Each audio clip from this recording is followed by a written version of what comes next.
Bonjour à tous et bienvenue dans cette nouvelle vidéo Audit Insight. La thématique de notre vidéo porte sur un sujet abordé dans notre programme de certification CESIA, Certified Specialist in Internal Audit. Êtes-vous un auditeur interne débutant, aspirant ou expérimenté? Souhaitez-vous démontrer votre maîtrise des principes, méthodes et outils nécessaires pour prendre rapidement la main et exécuter vos premières missions d'audit interne suivant les bonnes pratiques? Souhaitez-vous maîtriser rapidement les rôles et responsabilités de l'auditeur interne dans l'entreprise, ainsi que sa contribution dans la maîtrise des risques, le contrôle interne et la gouvernance? Alors, la certification CESIA est ce qu'il vous faut pour entrer dans le domaine de l'audit interne avec aisance et confiance. Revenons à notre sujet du jour. Évolution du métier d'auditeur interne.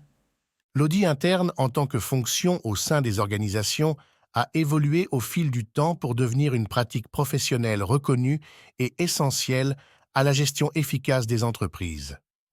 Son histoire remonte à plusieurs décennies et est étroitement liée à l'évolution des pratiques de gouvernance, de gestion des risques et de contrôle au sein des entreprises. L'origine de l'audit interne remonte aux années 1940 aux États-Unis. À cette époque, les grandes entreprises ont commencé à réaliser l'importance de disposer d'un mécanisme d'évaluation indépendant pour surveiller leurs opérations internes et s'assurer de la conformité aux réglementations en vigueur.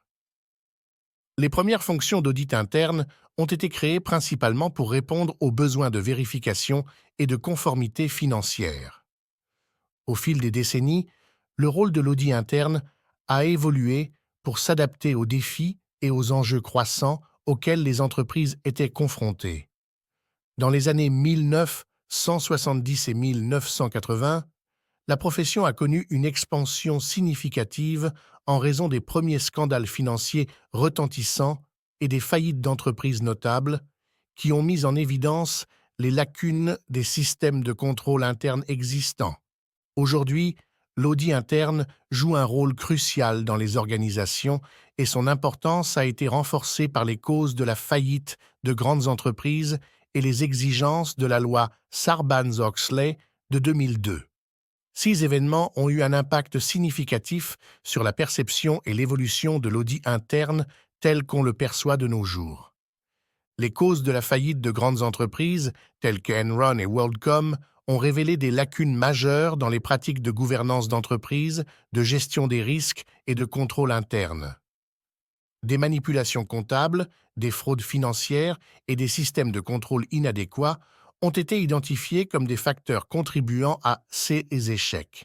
Ces événements ont mis en évidence la nécessité d'une évaluation indépendante et objective des processus internes pour assurer la transparence, la responsabilité et la confiance des parties prenantes. La loi Sarbanes-Oxley, promulguée en 2002 aux États-Unis en réponse aux scandales financiers, a imposé des exigences strictes en matière de gouvernance d'entreprise et de contrôle interne. La loi Sarbanes-Oxley a renforcé la responsabilité des dirigeants et a exigé des évaluations indépendantes des contrôles financiers internes des entreprises. Cela a conduit à une augmentation significative de la demande d'audit interne qui joue un rôle clé dans la conformité à ces exigences réglementaires. L'impact de la loi Sarbanes-Oxley sur l'audit interne a été profond. Les auditeurs internes ont élargi leur rôle traditionnel de vérification financière pour inclure une évaluation plus large des processus des systèmes de contrôle interne et des risques opérationnels. Ils ont dû adopter une approche plus proactive en identifiant les lacunes et en fournissant des recommandations pour renforcer les contrôles internes et améliorer la qualité des informations financières. De nos jours, l'audit interne est considéré comme une fonction stratégique et indispensable dans les organisations. Son importance réside dans plusieurs aspects clés. Évaluation et amélioration continue. L'audit interne évalue régulièrement les processus, les systèmes de contrôle interne et la gestion des risques, ce qui permet d'identifier les faiblesses et les opportunités d'amélioration. Cela contribue à l'efficacité opérationnelle, à la conformité réglementaire et à la protection des actifs de l'entreprise. Renforcement de la gouvernance. L'audit interne renforce la gouvernance d'entreprise en assurant l'indépendance, la transparence et la responsabilité dans la prise de décision. Il fournit des informations objectives et des recommandations pour améliorer la structure de gouvernance et les processus décisionnels. Gestion des risques.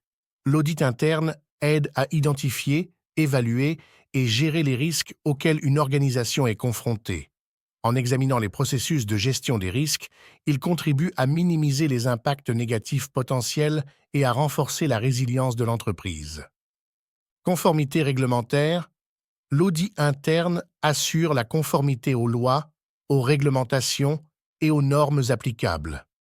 Il vérifie que les politiques et les procédures sont en place, que les pratiques sont conformes et que les risques de non-conformité sont identifiés et atténués.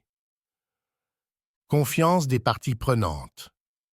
En fournissant une évaluation indépendante et objective des activités de l'organisation, l'audit interne renforce la confiance des parties prenantes, y compris les actionnaires, les régulateurs, les clients et les fournisseurs.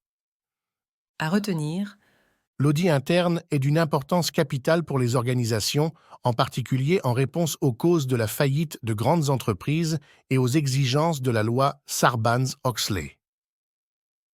En évaluant les processus, les systèmes de contrôle interne et la gestion des risques, l'audit interne contribue à la transparence, à la responsabilité et à la prise de décision éclairée au sein des organisations d'aujourd'hui. merci pour votre attention.